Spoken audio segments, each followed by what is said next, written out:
যারা বাসের ভিতরে আছেন সবাইকে বসার জন্য অনুরোধ করতেছি।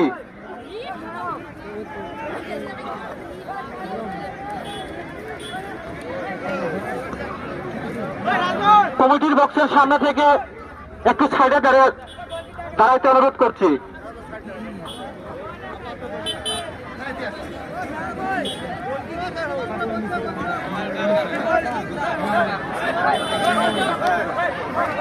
গোলকিপার ভালো আছে আমার জিতবো গ্যারান্টি 100%। গোলকিপার নিচে আগে দুটো আটকাবো গ্যারান্টি নিচে দুটো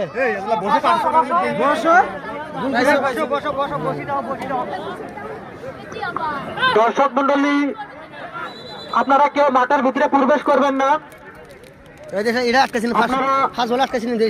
যেখানে আছেন সেখান থেকে খেলার আনন্দ উপভোগ করুন, কেননা মাঠের ভিতরে প্রবেশ করলে কিন্তু ভালো করে দেখতে পারবেন না।